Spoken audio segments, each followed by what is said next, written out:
Greg and Richard, right here on Talking Red.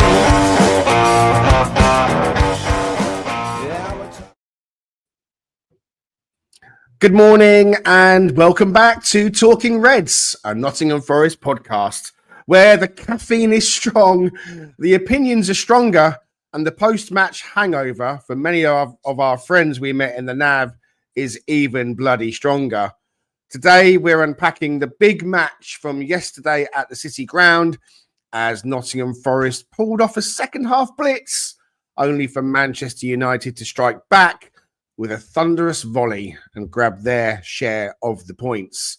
From a controversial corner kick that lit the fuse to two quick-fire goals that had the Forest faithful believing, to a last-gasp equaliser that was gut-wrenching, to say the least. There's plenty to discuss. And on the panel, we have our good friend, Councillor Steve Battlemuch, who is along with my co-host, the Oklahoma kid, Richard Spray, not in Oklahoma at the moment, still here live in the UK, of course, and myself, your host, Greg Oram. No win in the end for Forest, but a much-needed point in the right direction. Gibbs White! His first Premier League goal of the season to equalise for Nottingham Forest. What a ball! Igor Jesus is there. It's loose. It's in. Phenomenal from Nottingham Forest. It's Savona who makes it 2-1. 2 goals in as many minutes. What a turn. It's always good to relive the best moments from a Forest point of view, and those 2 goals were certainly thrilling. I think this is the earliest that I've ever done a podcast on Talking Reds, because normally, 10 a.m. for UK would be, what's that in Oklahoma terms, Richard? It's 5 a.m. right now, but yeah, normally 4. Yeah. 4. I don't think we've ever done a 4 a.m. So it's good to kind of get one out nice and early. So if you are with us, welcome along and do get involved in the comments. Let us know you are here. There's a few watching this Sunday morning, so thank you for doing so. Please go ahead, hit like and subscribe. Come along and give us a 5-star review if you're listening on any of the podcasts, Apple, Spotify, Pocket Cast, or wherever you listen. 5-star reviews are the best, and we thank you for doing so. We've had a few coming in. We have to start reading some of them out, Richard. I have to get like a bit of a printout of all the kind people that have actually taken the time to write a review for us. Okay, enough of that.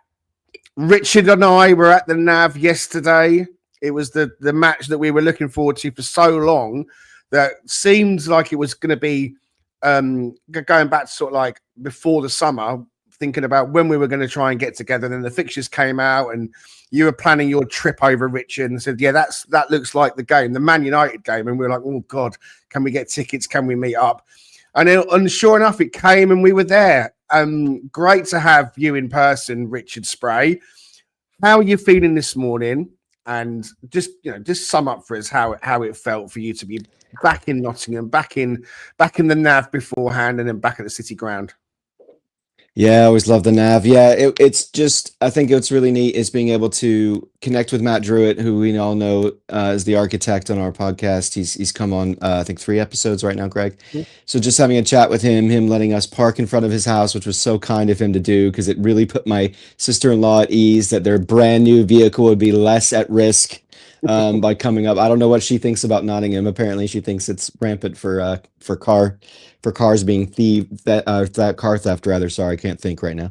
But no, it was brilliant. Just walking through West Bridgeford, just enjoying the place that means a lot to my family. As you know, Greg, as I talked to Steve a little bit about when we were at the NAV, it's where my granddad was born. It's where my mother was born. And so the place means a lot. And my mother and my granddad both had frequented the City Ground. I mean, my granddad was a season card holder for like 50 years.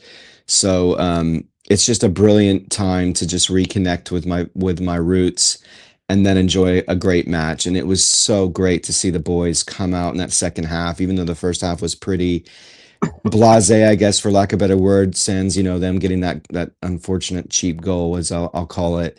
and then coming out with a little bit of fire in the belly and actually showing a little bit of grit and tenacity to get a couple goes back. I mean, Greg, you said it before we came on, I like turned around in complete shock, like, what are we watching right now? And I'm like, please let this become what we see every single week, right? In every match, this just a little bit more I don't know, aggressiveness and a desire to not let things slip away. You know, I think that's kind of what the boys did. But I mean, other than obviously the late goal, like you touched on, and so forth. But yeah, it was just a brilliant experience overall.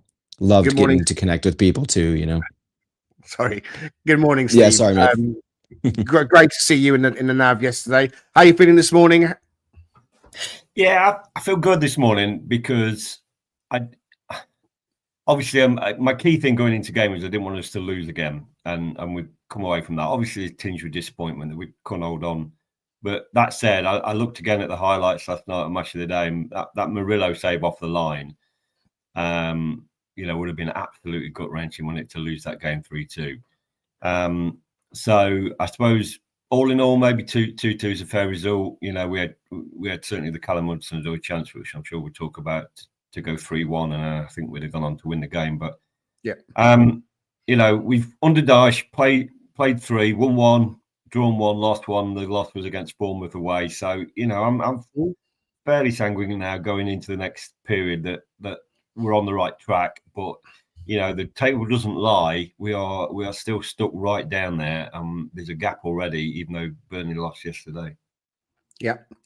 So we will talk about the game, of course, but before we do that, it was really an opportunity yesterday with Richard being present with myself for us to, meet people, I guess. And I say that in the spirit of, this podcast, this channel has been up and running for about 18 months.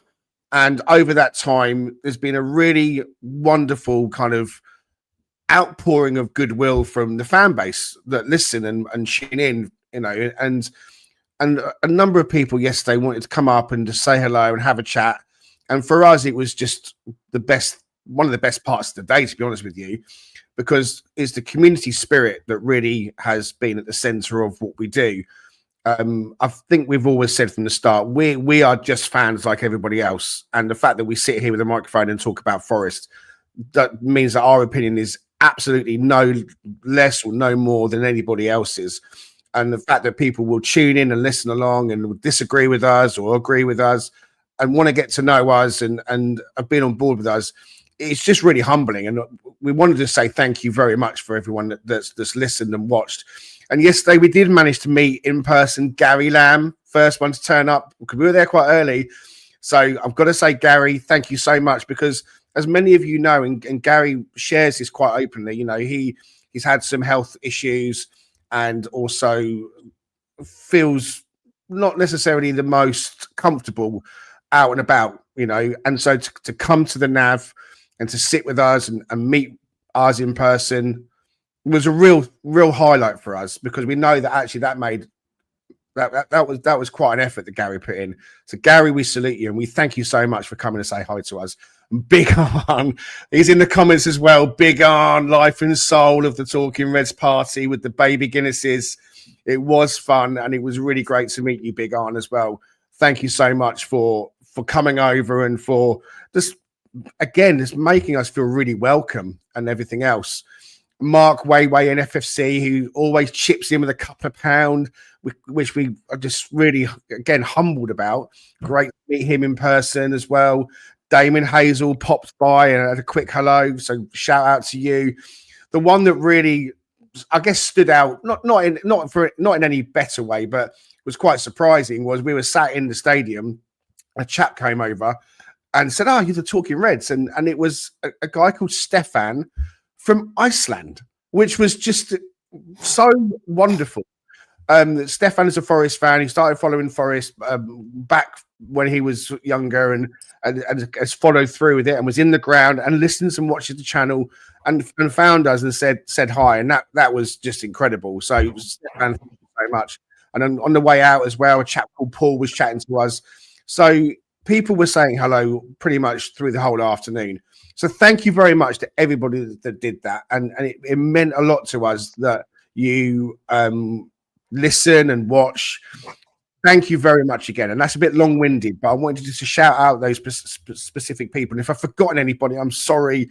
And Dr. Anna was hoping to get there, but she messaged me later. She got stuck in traffic and couldn't make it. And so she was a bit gutted, but there'll be more times down the line. So look, thanks again, everyone. We really, really appreciate it.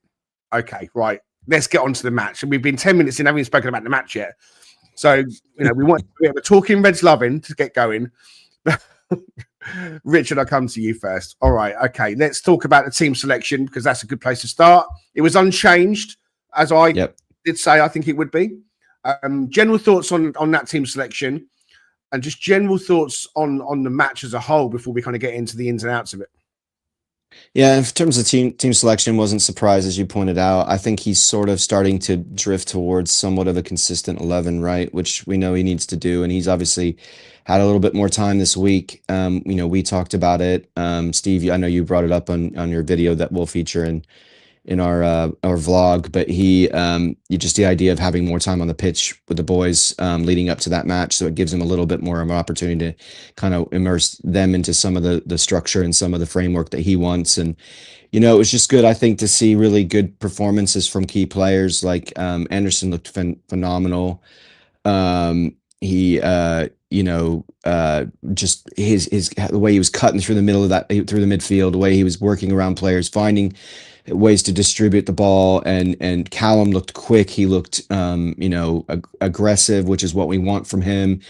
Morgan looked way closer to what we expect Morgan to be, and obviously got the goal. And it was just nice to see a more of a holistic, almost 7 out of 10, if not 7 out of 10 out of the boys, because typically when that happens for us, as I'm sure it is the case for most Premier League teams, it's going to be a good performance in general, and we saw that. And I thought, we'll probably speak on the set pieces and so forth. I thought Murillo looked great. He was, again, kept Mbeumo in check throughout that match. So it was just nice to see these guys gaining some confidence back, because I think that's the key, right? Throughout those runs where we'd win 5 or 6 games, consecutively last season, it was just the confidence was high. The connection between the boys off and on the pitch was great. And so it feels like that's starting to sort of come together again and coalesce, and that's what we need. I mean, that's what makes us a great team. It's what people envied from afar about our club last season. Not only results, but it's the way we operated in the dressing room and the way that we developed that culture. And so, yeah, it was great. And like I said, just a little bit of angst and passion and something about there that was there. Maybe it's a little ethereal, but it's just like, it just felt like it was there, especially coming out of that second half where, both you and I, Greg, were like, oh gosh, what are we going to get in the second half? It just felt like Ange PTSD, like it's gonna be a 2 or 3-0 loss or something of that nature, and we didn't get that. We didn't get it, and so it was excellent, man. It was just a great thing to see these guys kind of play in a way that they're accustomed to. Thank you very much, Richard. Okay, Ben Dawes in the comments. Doran Tor says, hit like and subscribe, peeps. Please do so. Pat Brett says he was really pleased for Morgan Gibbs White. He really needed that performance. We've got Victricius. I'm not quite sure if I've said that right. Bit of fight, bit of passion. Come on, you Reds. And the T-boy says, Anderson can't shoot, though, can he? I agree. That's an area of his game, Steve, that needs to improve from Anderson. But I think Richard's right. When you've got the triple threat of Hudson-Odoi, Anderson, and Gibbs-White looking back to being, at the better end of their game, I'm not going to say top of their game, but certainly in the right direction. One thing I spoke about in the pre-match show was I just wanted us to have the time off from the Bournemouth game to allow them to get a bit of spark back into their legs, a bit of spirit back into them. And I felt like that happened throughout the whole team. But those three performing makes a massive difference for us, doesn't it, Steve? Yeah, and it's obviously a shame that Douglas Luiz went off after 7 minutes or 10 minutes or whatever, because I think he is, when fit, a very, very skillful player and can make a big difference. But, we're probably seeing now why there was so much controversy over whether we signed him or not, because if he's going to be injured every other game, then it could be a bit of a liability. But, we'll come on to it, I'm sure. But I thought Yates did well. I thought it was interesting that he brought Yates on actually rather than Sangari at that point. But to me, it seemed like people had raised at upper level. after Bournemouth, and I think that's for a couple of factors. One, it was they'd had 5 days on the training pitch, or 5 days without a game. Dyche would have demanded a reaction. They would have wanted to give a reaction. We won't have many other games between now and Christmas where we're not playing 2 games a week. There'll be a couple, but certainly for a while we've got a lot of two-week games. So they will have come out wanting to do that. And even though we ended up going down 1-0 at half time because of that ridiculous corner, when he got back into him at half time, I thought you could tell there was a change immediately after, and we got those 2 goals. So I think that was good. I think the other thing is, and it pains a lot of us to say it because we've seen the decline of Man U over the last, 5 to 10 years from the invincible team that they were in the 90s and early 2000s. And we kind of think, the big teams now are Man City, Liverpool, whatever. But the media and the football world still think Man U is a massive game, whether they're 4th bottom or top. So there's a lot of scrutiny on this game. Players still want to go to Man U, even though they were 5th bottom last year, Cunha and Bumo. So that, the chatter that, Anderson might go there. Gibbs White might have been a Man U fan. In many ways, that probably added to our players thinking, I've got to prove myself today. A lot of media will be watching this game. I don't want to come out of this game where somebody said, Gibbs White had another crap game or whatever. And I thought Morgan was more up for it. I thought the goal suited him well. Really good goal into the corner, and drove. He drove the ball for the second goal. If you look back at the highlights, he really, carried that ball that led to the second attack. So I thought it was a good recovery. Certainly, second half. I thought the players were up for it. There's going to have to be big changes for Graz, because if we want that settled team that we had yesterday for Leeds, I can't see how most of them can play the full 90 in Graz as well. Yeah. So it'd be fascinating for me what team plays on Thursday. Yeah, we will talk about that a bit later on as well. From my point of view, I was very happy with the team selection because I thought probably that's our strongest team available. When you've got Wood out, who I think would start, I really do, because, Sean knows him really, really well, obviously. I think Bakwa is a good player. We get to see the best of him, but he will certainly be, if not in the team, on the bench as a wing option. And you look at the bench as well. McAtee came back in. Dominguez drops out. I don't think you need to have a Sangare, Yates, and Dominguez on the bench when all 3 of them are pretty much able to do the same kind of role. So I think one of them is going to miss out if Douglas Luiz is fit and playing. So I was quite happy with the starting 11. It was what I expected it to be, even though that team didn't really perform against Bournemouth, as you guys have touched on, with that break and that time on the training field with Sean Dyche and his team of staff to really kind of get their message across. I felt that there would be a better performance from the Reds. So in that first half, I was pretty happy. I thought it was pretty even. I turned to you, Richard, I think, and said, I think it was after it was either the Endoy shot early on or the Callum shot, the first Callum shot. It was us breaking, and I said, we're back on the counter-attack again. And we're understanding how Sean was setting his team up. I mean, it looked more like Forest. I'm not saying it was identical to Nuno's Forest, but certainly it was in that kind of mould. But I felt like we had more of the ball than what a Nuno team would have, and we were still trying to make inroads. I mean, the Endoy shot early on that stung their goalkeeper's hands. I think any keeper's going to save that, but you want to see us getting shots off on goal, because that doesn't seem to be happening or have happened anywhere near enough. And Callum let rip, as I say, on his trademark cut in, and that flew over. And I kind of thought, we're in this game. We're not like sitting back and letting them come onto us. I didn't. Maybe people would disagree, but at no point was I panicking about Mbumo, because I thought he is their danger man. But I felt like he was dealt with pretty safely. So I was feeling pretty happy. I did feel doom and gloom, though, at half time, because, again, I was conceding from a set piece. I kind of thought, what is going on here? They've had this time on the training pitch, and I'm certain that would be one area that the coaching team would have been really identifying. And yet, that's how we become undone again. We can talk about the whys and wherefores of whether the ball's in or out of play. At the end of the day, the ball's being given out of play. That's the end of it. I mean, I'm not happy about it either, but you can't kind of replay every single moment. There's still a corner kick to defend. There's still work to be done. It doesn't mean that you can have a free pass to switch off and say, well, it wasn't a corner anyway. So if we let it in, we can blame the officials. I'm not buying that. The Forest defence really have to be doing a whole lot better. And that goes from the goalkeeper to Murillo.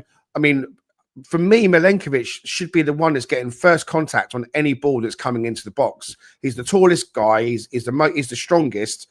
So for me, he's just doesn't seem to be anywhere near. Whether we're defending because it's zonal marking, whether that's a problem, I don't know. But it's a real problem for me that every time there's a corner or even a free kick coming into the box, everybody's on tenterhooks. Everybody's thinking, oh my God, it's going to be a goal. So sure enough, Richard, where we're sat right next to the away fans, there's no way we could tell if it's in or out. But the whole Trent end literally stood up and said, that ball hasn't gone out of play. They saw it. So how a linesman can see it from across there when they've got goals in the way, that to me is, Sean Dyche is right to complain, but ultimately the ball has been given as out of play and there's a corner to defend.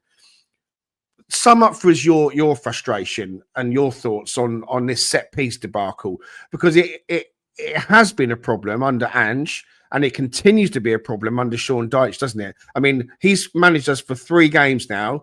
And in those games, we've conceded against Bournemouth from a set piece, and we've conceded from Manchester United. Well, from 2 set pieces, wasn't it, really? Because the ball come over. I am right, I know, about the second goal as well. I think it come over from a set piece as well and bobbled about and ended up going out. So is it a big problem for you? It is, because I think when we went into the first season of doing this podcast, we said if we could just improve ourselves by, say, 30% clip on how we operated under Cooper and then subsequently Nuno, right, in that latter portion of, or at least coming into like November, December timeframe through the remainder of that season when that Cooper left or was sacked. If we could just do that, we're going to make the difference. That would have been a 10-point swing in that season. I think it's a similar thing. If we can get 50% better, which I don't think is an impossibility. And I don't know where the mindset is now and what is dissipated, because it was happening under Nuno as well towards the end of last season and that latter third of the season. You saw defensive frailties, you saw set piece frailties. We got to a point, I think there was one set piece that we gave up to Liverpool. We drew them at home, I think. And since that point, and I think Dan Scape has mapped this out statistically, that we've gotten progressively worse at that. So I'm not quite sure structurally what has changed. It just feels like, one, I think, and I don't want to put this all in cells, I just want to put it out there as a concept. Not having a goalkeeper who commands the box, makes it harder on I think those defenders, because they have to be even more switched on than normal, right? Because they don't have any support coming from him to try to get out there. I mean, we saw the one time he tried to punch that ball, right, Greg, on our end of the pitch, and he just completely whiffed it. And there's something in him that he doesn't have the propensity to want to do that consistently. And I think in the goal, you're giving up. Casemiro's decent at heading the ball, but I mean, he's not the tallest guy on the pitch, right? It's just he's finding the right positioning. He finds that little crevice, and it was a great, I would imagine, some sort of training ground move to kind of take it almost further away towards the edge of the 6-yard box, to where he had a little bit more distance and he could really get some power and some angle on it. But there was 3 of our players right in front of him and no one picked him up. I mean, he just lifted right over them and put it in. And so it's like, there's just not a lack of awareness now. And I don't know what solves that. You would think of anyone that comes in that can try to make inroads there, it's going to be Dyche. But like everything else, fitness, other things, it's just going to take time for them him to imprint that on these guys and really drill it into them. I mean, good grief, if they have to spend an entire day on the training ground on that alone. I mean, because imagine what that does for us. Because once again, it feeds right into that being that sort of stabilizing force and taking an aspect of the game away from opposing teams, and it just doesn't feel like we're doing that. There's confidence issues in that box now, whether that be from a goalkeeper situation or from other players. But I don't know what it's going to take mentally to rewire them, because it felt like it existed the first 2/3 of the season last year and it just suddenly disappeared. I'm not, a tactician when it comes to this, but I would imagine, my brother's spoken about it. He was a goalkeeper. Greg, you were a goalkeeper. There's something about there's some synergy between that goalkeeper having a physical presence and then just maintaining that awareness. Because all it takes is a split second and it hurts you and it continues to be an issue. And like you said, and I don't know what's going to solve it other than maybe do they just buck the trend in the Premier League of zonal marking and start going to more of a man process? Because it feels like that would simplify it a little bit. I don't know what Deitch has done in the patch, but they've got to switch it up because it's clearly it's not making things better. It's continuing to progressively get worse and make it a liability. When Milenkovic came in, I was lauding him as like almost the second coming, even before Igor Jesus arrived, because we had this problem at set pieces, and Milenkovic arrived, and it felt like that problem was fixed, and that was why I was lauding him as the most important signing in 25 years, etc., as well as his other good defending. And it just seems to have gone out the window, and so it is a real problem and something that I am certain will improve. Well, I say I'm certain. I'm only certain because they've only been in the building, Sean Deitch and his team of staff, for a week or so. That's all it's been, a couple of weeks or whatever it is. So the more they're with the players, the more they'll get their message across. So I'm certain that will improve from that point of view. But as I was saying at half time, I was like, oh my God, we're going to get relegated. Oh my God, they've scored. I don't know that we're going to score a goal because we haven't been scoring goals. And I was doom and gloom, Steve Battlemuch. I was Mr. Doom and Gloom. I was like, we are getting relegated. We are fucked. We are in it. Because make no mistake, guys, we are in a relegation battle now. It's not like, oh, we might be in a relegation battle. We're in one now by virtue of the fact that we're in the bottom three and we're off the next team above us by 4 points. So the battle is happening now. Because if we don't start winning our individual battles and our games in a week in, week out basis, the points difference will only get bigger. So we're in that battle now. Make no mistake about it. It's not like, oh, well, let's wait until January and decide we're in a relegation battle. Let's get it right. We're in a relegation battle now. So I was worried, Steve, at halftime. And then all of a sudden, the team come out. And then the second half starts. And very, very quickly, I go from being rock bottom to being sky high. So where did that first goal come from, Steve? I mean, Ryan Yates turns into David Beckham and whips in the right-footed cross of all right-footed crosses. And you touched on it before, Morgan Gibbs-White, who is a big game player. And I'll before I come to you, I will say this. I wasn't in favour of Morgan Gibbs-White being dropped. I said before, and I'm going to say it again, he is a big game player, especially against the likes of Man United. And he turned the corner with that penalty against Porto. I think he needed that. Bournemouth aside, it feels like he's a bit more back up and running. Everyone was going into him about the things he said about Man United in the build-up. People just want to have a go, and that's just ridiculous. He answered those critics with a really good performance and with a really good finish. So Yates swings it in, Steve, and you're sat in the Trent end upper, and you're probably looking down and had a perfect bird's eye view of it. Take us through all your emotions as that ball flew into the corner. Yeah, absolutely. And I think that you could just tell they came back out second half. I imagine annoyed with themselves, annoyed with the corner or lack of corner or whatever. And Dicey would have got into him and he would have said, go out and prove that you can compete with these people because you have been and you're 1-0 down. And the spark and the energy in that first 5-10 minutes just seemed brilliant. And there was a lot of manoeuvring down that right-hand side between Yates and Savona and Doy.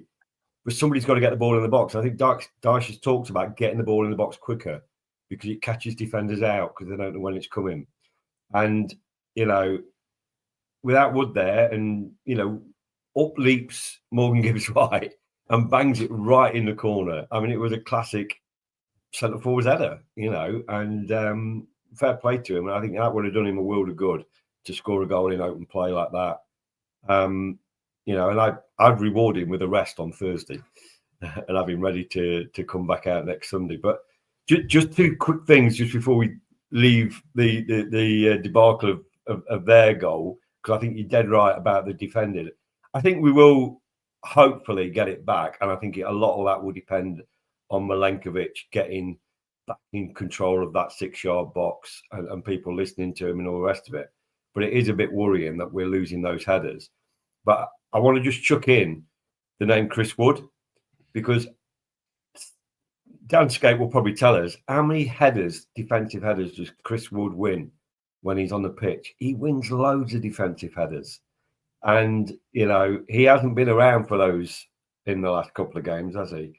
So I'd be interested to see where Woody will be when we're defending corners and how many headers he would get on. And Greg, you're dead right that we can't moan too much about decisions, because you have to play to the whistle and you have to get on with it and you have to set up. But as Paul Taylor has put in the Athletic this morning, there are 28 VAR cameras in Premier League matches as a minimum, and they cover everything from a brush on a handball to a foul that's sometimes committed on the halfway line, a goal scored, and they bring it back on reflection. So if you can bring a goal back to virtually the halfway line for a foul, why can't you say, actually, one of those cameras is going to be looking at the line, and if the ball's gone over the line, then that's not a goal because it shouldn't have been a corner. So, you know, but we've got to get better at, you know, you understand why they get angry about it, but they've got to switch on, because I think twice now in 2 weeks we're still been fuming, and then, you know, the ball's in the net before we switch back on. I don't want the game as a whole to be completely reanalyzed by VAR and be re-refereed. I don't want that. But I think you're absolutely right. When a goal is scored, that when you go through the checking process, that you go back, and they do it for every single goal, whether even the ones that are clearly an easy goal to, they check for everything and they take it back. And therefore, you're right. It should be, well, look, this goal has come as a result of this corner kick. We have to go back and just double check that corner kick was awarded fairly and properly. And therefore, if it is actually, you know what, that should not have been a corner kick, where the goal doesn't count. We start again with a goal kick and off we go. The goal is ruled out. It shouldn't have happened. It only happened due to a mistake from the officials. That to me seems like an easy fix, Richard. It does. And I would say that the same line that's, you know, traversing through that goal that is used in goal line technology that is able to show you fairly quickly, right? Just like you'd see in tennis in terms of a ball in or out. I mean, that doesn't happen over minutes and minutes of review. Do you know what I mean? It's relatively quick process. And so why not allow that? I understand what you're saying. Sometimes you adjudicate things so heavily that it takes away from the human element of the game and it makes it just too robotic in a way, right? But invariably, yeah, well, that's going a little bit far, but that's okay. Especially with something you don't know that much about, buddy. That was a little bit of a kidney punch to you. I know, I'm sure. No, it's all good. But yeah, I think with something like that, though, it can be executed fairly quickly. And so, you know, why not allow that? Because to your point, I mean, every touchdown is reviewed in the NFL, right? Every time. And that may be clearly why it takes 4 hours for that game to finish. But not everybody wants that. But I do think that something of that ilk can probably be managed fairly easily, and then you get it right, you know, because in the end, you don't want these kinds of moments where they're really left to the mind in the sort of interpretation of an individual to such a level where it does take away from the end result. Because if we had lost that match, then that moment becomes even more critical. And so I agree with you. I understand what you're saying. You don't even need to go to VAR. The ball is chipped. That's how they do goal line technology. The ball is chipped. So as soon as the ball goes over the goal line, it's got sensors built into however they do it. So it's the same line. Goes off. So you can listen. All it would mean is there's so much money in the Premier League. It would be a case of having to put sensor detectors probably in the parts of the pitch. But I think you can't listen. It can be done. I know it can be done. Yeah. The technology is out there. You chip the ball's chipped, and you certainly can have it so that you know if the ball's gone in or out of play. You know, we're talking about fine margins again, but you know we seem to be on the wrong end of those fine margins. Just a quick word while we're talking for the cheese trader. Stu Freestone is our main sponsor. He is a Forest fan, as you guys know, based in York. The cheese is yummy and delicious, and you can get it for functions, for just your fridge, next day delivery, £10 postage, pretty straightforward. Quote Talking Reds when ordering via email, phone, or Instagram for 10% off. All right. Okay. So we've got a goal back. And it was so funny, right? Because the ball went in and we just jumped up and we looked at each other. We were high-fiving. And Richard had this big, we both had the biggest shock on our face. And we kind of like came in to like embrace. And my son, bless him, was between us. Orlando was, and obviously his head comes up to about our waist. So he's got like squashed. He's like, whoa, got squashed by the two of us. And I think he was just about recovering from the first squash. When 2 minutes later, he had to go through the same thing again. Because lo and behold, the footballing gods had decided that enough was enough. It wasn't just going to be Forest getting 1 goal back. It was right, roll our sleeves up time. And the ball was bundled into the net by our young Italian right back, who I want to talk about a little bit, guys. I had it written down that he's really settled in now, and that a run of games in the team will do that for a player. If you give a player a run of games, they're going to feel much more settled. And Sneeze Debris in the comments says Savona is really growing into the team, both defensively and going forward. He looks like an able deputy for Aina. I prefer a starting 11 with him rather than Zinchenko. And I definitely subscribe to that. Under a Dyche system, I don't see how Zinchenko comes back into this team, if I'm honest with you. So I think Savona has really stepped up. And, he handled Semenyo pretty well. He handled Embremo pretty well.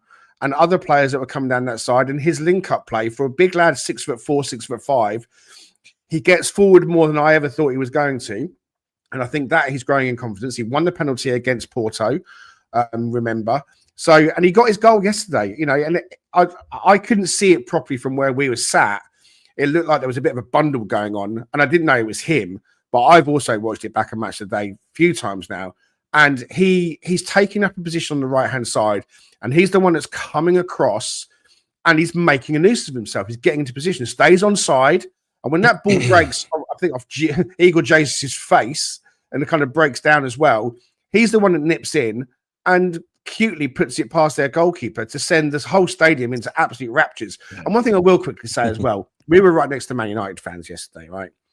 And I don't like doing this, but I want to say fair play to the Man United fans, because you know what? They're a really good, vocal, travelling set of supporters. As much as we hate Man U, as much as we want to beat them, and as much as we don't want to say anything nice about them, they don't half get going. They really get going. And when you sat next to them, it's not much fun. And what I will say as well, I had a couple sat next to me that sat down, and it took me till about, us scoring 2 goals to realise that they were fucking Man United fans, because she did not move a fucking muscle when we scored both goals. She was sat there and I thought, what is going on? And the guy was stood up emotionless. So there was a couple there, and I was like, fucking hell, this ain't on. Of course, when there was a corner kick right in front of us with Fernandez, she had her phone out, she was taking it, zooming in. So I wasn't feeling very happy about that. But the Man United fans as a whole were very vocal. I don't like that Ruben Amorim song because it just winds me up. But fair play to them for singing.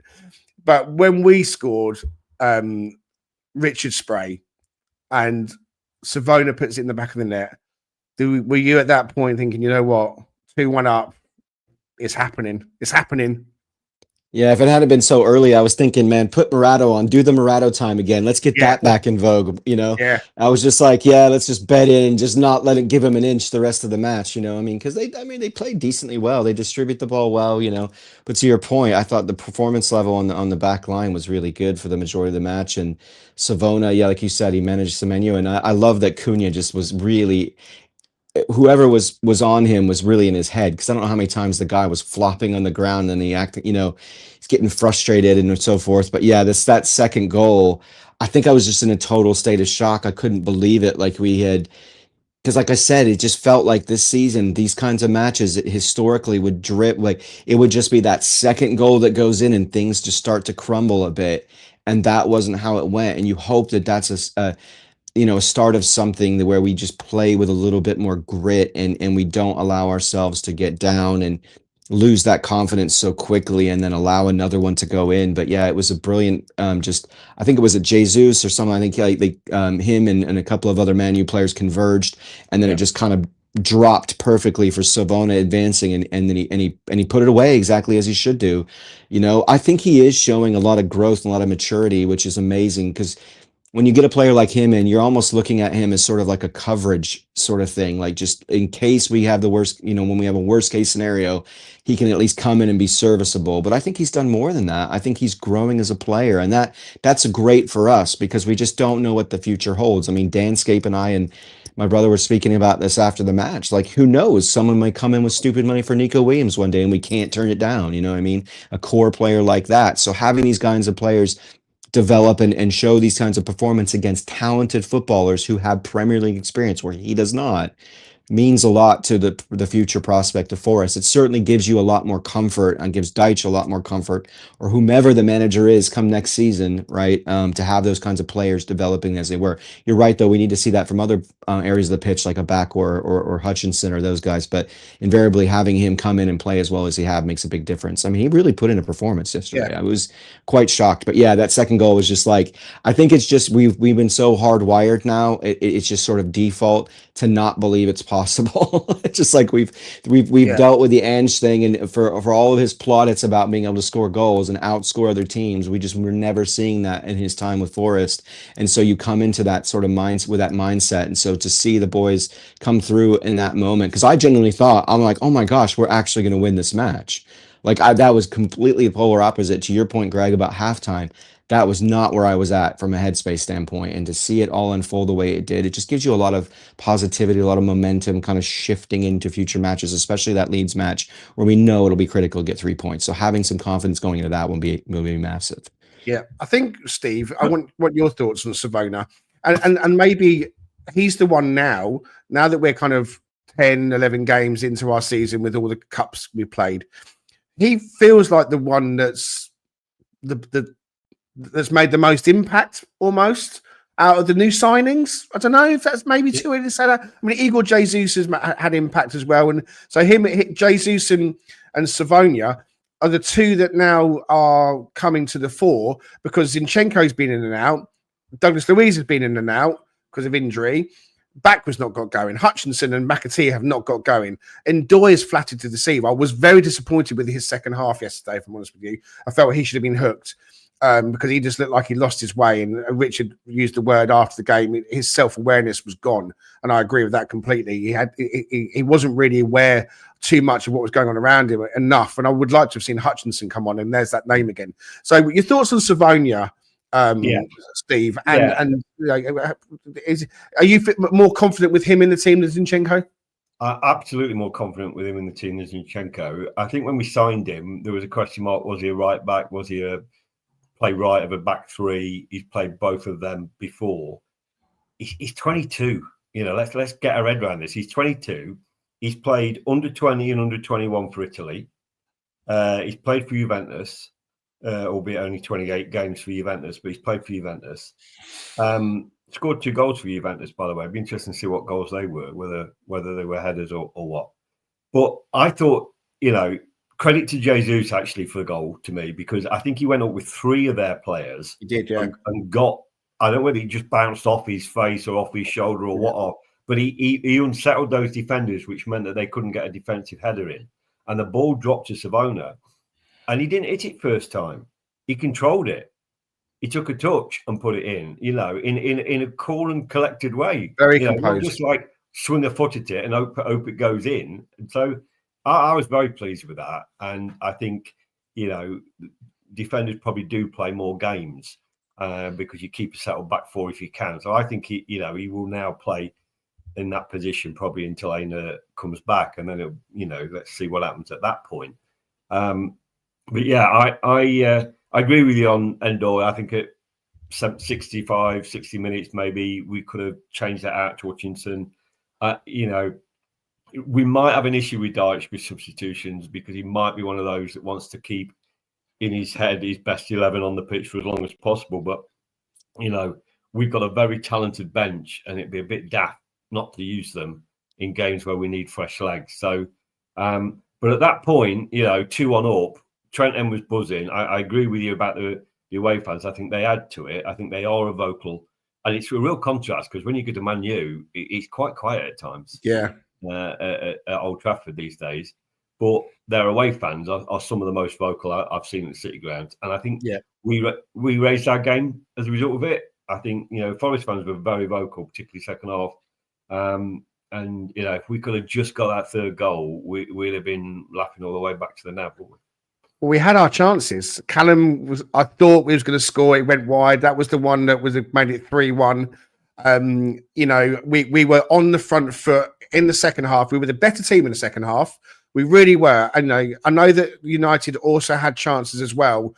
And so the equaliser, when it came, I mean, they'd hit the post through Fernandes. I'm not saying we overran United. So anyone listening, don't think, oh my God, we were by far the better team. No. I just felt we were the better team in the second half with the possession and with our endeavour. But United were also having their moments. So Bruno Fernandes hits the post from distance, and Casemiro doesn't put it in, and Murillo's put him off. And I thought it had gone in. The United fans thought they'd scored. Thankfully, they didn't. But then when they score the goal, and I'll quickly take us through this, it's come over and it's kind of, again, causing problems. But Milenkovic is the one that does get his head on this. But when you're going to head it out, you've got to be really clever about where you're putting this ball, because so many times we're putting balls back into the D on the corner of the edge of the box. And when you get a player like Ahmad, who is a talented young player, he's hit that first time with his left foot. He hasn't taken any touch on it. And it is a wonderful strike from a footballer fan point of view. From a Forest fan point of view, it's the worst thing possible, and I was crushed. But you have to say, that was a wonderful strike. Could Sells have saved it? I don't think so. Maybe not. It came really quick. But it's just disappointing that second ball or third ball is falling to the wrong player. And so really frustrating that they get their goal back and peg us back to 2-2. Overall, a point I'm happy with. The balance of probability was before the match that we'd lose that game on the balance of probability, bearing in mind their run of form and our run of form. And I said in the nav, I'd bite your what's its off as ever before for a point, because that would be a really good foundation for us to get going again. The real game that we need to win is next Sunday against Leeds. That is huge. We have to win that game. And I think having this home fixture against Man United and the way that we've gone about it, we've come from behind and we've gone into the lead with two really good goals. Okay, fine, we get pegged back, but there's so much positivity, I think, coming out of that result. Had we succumbed, and you touched on it earlier, the goal line clearance from Murillo with Ahmad looking to win the game, now that would have been a real body blow, but it didn't happen. Murillo back to doing what he did last season, clearing one off the line. Maybe that's a turning point for him as well, getting into those positions, and that almost might be a sign of Forest are back again. They're clearing balls off the line. So there's lots of good things creeping back in, as much as there are some of those not so good things like the set piece defending. But we're getting there. And Deitch has been in the building for a couple of weeks. Like you said, Steve, 1-1, lost one, drawn one. Haven't had a defeat at home yet. So we go away to Graz on Thursday. We're going to talk about that in a moment. And then Leeds come visiting next Sunday. So overall, a point against Man United at home, I'm very happy with it. I mean, I think they're sitting 7th in the table. So their season has been better over the last sort of few weeks. They beat Liverpool. They beat Brighton. And so I think we should start to be feeling optimistic. Okay, right. I want to get you guys thinking about Thursday. We are going to have a proper Sturm Graz preview coming up on Tuesday. But you touched on it, Steve. And I think we've touched on it as well. The players in this squad now need to be in rotation. So, Richard, who are you looking at that needs to start on Thursday? I'm thinking. Well, I know what I'm thinking. I'm asking you the question. I'll chip in a moment. Who do you think needs to come into that team now in terms of really preserving players' freshness and thinking about Sunday?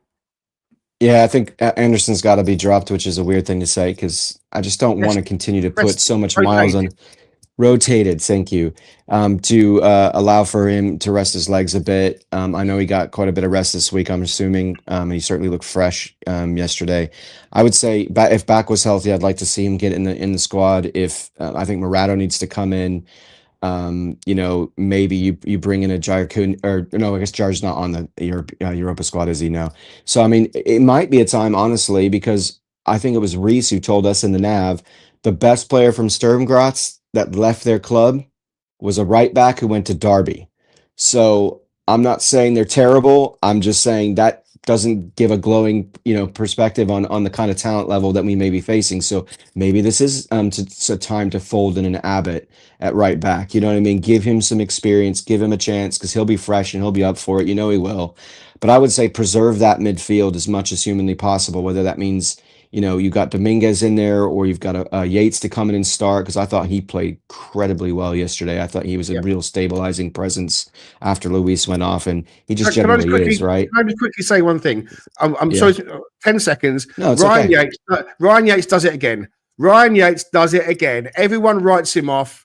Everyone says that's him done. He's not getting any game time. Okay, he didn't have the best game against Swansea. I don't think it was as bad as people made out. But Ryan Yates, yet again, is the player that is turned to come on and sort things out. What he does off the ball, when you're in the match, you see him. You can't see it on the TV. He's talking to everyone. He's geeing players up. Ryan Yates is crucial for this Nottingham Forest team. Sorry, Richard. Yeah, for sure. No, you're absolutely right. Yeah, I mean, all the tangibles and intangibles, right, that he provides. But I would absolutely say too that you bring in Callum Wendo and give him a run in, because he hasn't seen the pitch much at all. And the guy, I mean, all he did was score goals last season. He found a way to get penalties and he scored goals. I mean, he's a problem. I understand he's not the biggest guy on the pitch, but I just don't think you're going to need to worry about that. I don't think this is going to be a Michelin out. They just play so physical in the middle of the park that they pull you off the ball. We haven't got a striker. Oh, I guess that's true. Yeah, because Jesus can't play, right? Because he's got 3 yellow cards. Wood's injured. So, but I'm just saying these are the players that you're going to anticipate seeing come on. Whether the reasons are, I mean, I would have put him in anyway, even if Jesus was able. I would just let Jesus be a backup option. But you could always play, you could always play him for sure. Even if Jesus was able to play. I mean, I just think that there's just certain areas in the pitch where you got to preserve, because you're a little thin from a depth standpoint. And I would definitely say that those are players that right away would, because I do want to see more from Bakwa. I want to see that guy. Because as I've said, I know Dan's kind of alluded to this. He has very similar tendencies and skill sets to Madueke, and having a player like that and giving him more of a run in, even though it is against a lower European competition where he played in Europe last season at Strasbourg. I just think he can become such a weapon for you off the bench, and building his confidence up, building his fitness up, getting him out there will make a big difference, I think, for the run in for us to have that kind of firepower off the bench when you need it in Premier League matches. Yep. What about you, Steve?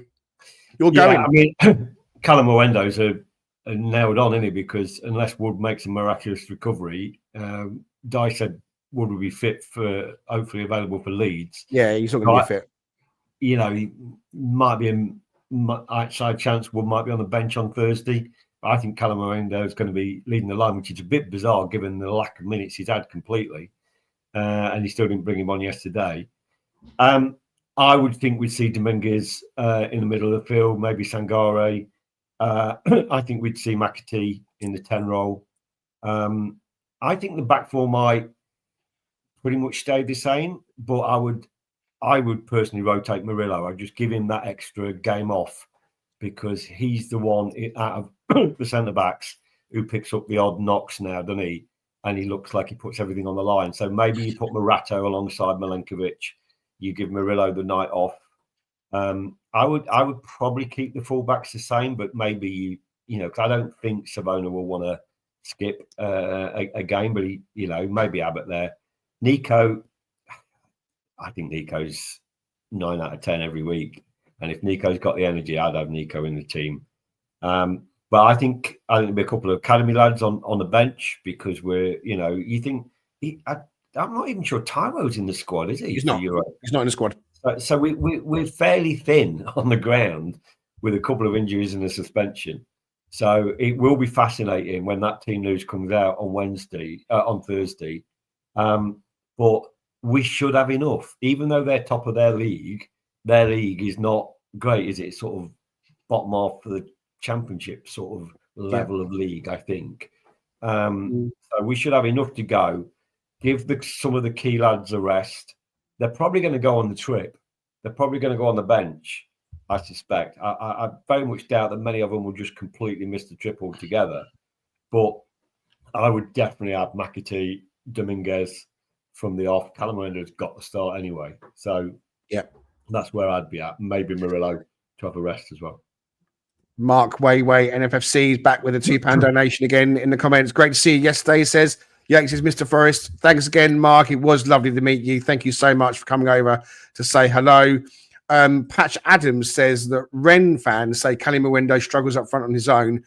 Maybe play a 1 year and Cali up front. Well, we can't play a 1 year because he's not in the squad. Cali Mwendo up front, McAtee on the right. I wouldn't be against. I mean, I'm in favour of wholesale changes. I am right now in favour of playing Abbott at right back, playing Morato at left back, playing Milenkovic with Bolly. Yeah, I know you're grimacing. Yeah, but I'm you don't want to get Nico burned out. Listen, yeah, you don't want to burn out I'm at a stage Nico. now where, for me, the Premier League is everything, and I want these players rested, and I want Nico Williams rested because, for me, he is potentially our most important player. You might argue. I want Gibbs White rested. I want Dominguez and Sangare in the midfield. Bakwa is probably going to be injured. Ndoye will probably play. We might see Callum playing. But, I mean, McAtee might even play as a false 9. He played it for the under-21s. That's not... And Ndoye do the same thing? He could probably do that as well if you wanted to play him.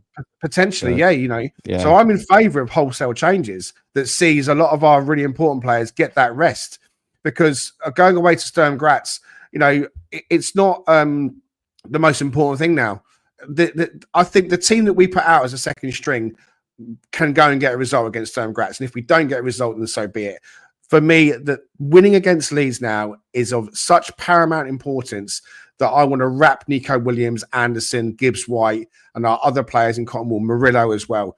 So, yeah, as much as it might seem really maverick, and it won't happen, by the way, guys. Sean Dyche isn't going to make that many changes, but I'm just telling you what I would do. Greg's manager, Greg's in charge. He's playing Abbott. He's playing Morato at left back, which I hate, by the way. I don't like it. I know, Steve. I feel the same. But he's the one that we've got available that could play there. And against the Sturm Graz side, I think would be fine. So, therefore, that's what I'm thinking. Bolly, I mean, he's more rusty than anything, but I'd still play him next to Milenkovic. I still would, because I just want to preserve our players for the Premier League now. That's where I'm at for this game coming up. McAtee has to play, and again, I'm kind of like the idea of him playing as a false 9, but Cali Mwendo's got to play. So Cali Mwendo plays up front. McAtee comes into the 10. Your wingers, we haven't got much in terms of option there, but Dominguez and Sangare are the one that's got to play. I mean, Yates again. He can play. So you might even get a 3-man midfield of Yates, Dominguez, and Sangare that come into the mix and play. So we've got to use the squad. I mean, Big Arna's saying it as well. We need the squad guys to get match time. That's really, really important. These players that are in the squad, they're no good sat on the bench. We need to get these players playing minutes as much as we possibly can. And it was strange that, Callum Mwendo is not getting anything ahead of Thursday. And Hutchinson again, yesterday, Ndoye looks like he's losing his way. He's not getting. Maybe he trusts Ndoye to get back more and help Savona out. I don't know. Maybe that's what he was thinking. He didn't want to kind of make the change that potentially unlocked United getting another chance. So that's where we're at, guys. Okay, we're going to have a full preview of the Sturm Graz game coming up on Tuesday. We are out of time. So I want to say thank you very much for chipping in the comments. Really appreciate it. Steve, any quick closing thoughts before we go? You're off to Austria to watch the match. You excited? Yeah, I'm excited. I didn't think I was going to go to Graz, but that's why you don't want the wholesale changes. So I'm not going all that bloody way to watch Morato at left back. I definitely don't want to see Morato at left back. I'm looking forward to it. It's great. It's great to have the opportunity to see us abroad. I'm also want to just give a little plug to Miss Rolling In, one of the few sole surviving fanzines around at the moment for Forest, and quite a few Talking Reds people pen articles for it, including myself. So big shout out to the guy that runs that. But yeah, looking forward to Graz. I'll be live tweeting and blogging from there as on the night before and on the day of the game. And I think we've got enough in this squad to come back with a win from there and sit quite pretty then in the Europa League. I suspect that will get us into the top 8 if we win there. Yep, fantastic. Richard Spray, I'll be seeing you on Tuesday again for our our meet up before we go back. Just any quick closing thoughts before we depart? Yeah, it was great to meet Steve in person, physically meet him, give him a hug, and it's been a real blessing to talk with him and everybody else. I mean, like we were saying earlier, it means a lot to everybody, I think, who get the opportunity to connect as Forest fans, as a community. But it does mean a lot to me personally, because, you know, you come a long way.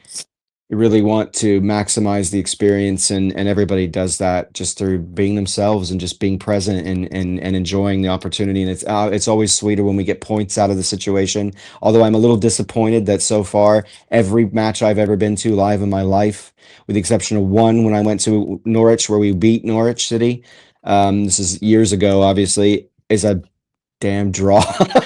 So I haven't quite got a win yet. Sorry, guys. I mean, I guess it's better than losing. That I don't want that on my conscience. But yeah, it was just such a cool experience just to interact with folks, and thank you guys for being so welcoming and so kind. And Mark, thanks for the Coke Zero, and for getting a lemonade for Greg, and you know, for just the graciousness of everybody we interact with. And then, of course, Greg got to take advantage of the baby Guinnesses. Of course, that wasn't my situation or my proclivity, but I appreciate that Steve got to enjoy that, and Dan got to enjoy that, and Greg got to enjoy that. But it was an amazing time. And shout out to the Nav too. That place, I mean, it doesn't need any more publicity from me. Everyone knows how amazing it is. But it was really cool just to sit there and take it all in before everybody came in, and just see what a great place it is and just enjoy it. I'm really excited to bring my mother and my sister back next year, because we'll be back around the same time next year, and it'll be fun to have my mother go through her old stomping ground again, because she literally hasn't been there in decades.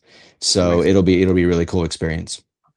Put it in your diaries, guys. In a year's time, the Spray clan will be back at the Nav, and I'm certain that in a year's time we'll be looking at our fixture list. It will be a Premier League fixture list. It doesn't feel so great at the moment being a Forest fan with the run of games and the defeats that have happened. But yesterday really saw us getting back to what we do best in many, many ways. So let's be optimistic. We look at Thursday and we look at Sunday, the two games coming up, really important fixtures. Sean is getting to know these players better. The players are getting to know him better. And I, for certain, feel sure that, you know, we're going to get out of that bottom three, and we're going to make inroads in the Europa League as well. Come on, you Reds. We'll see you soon.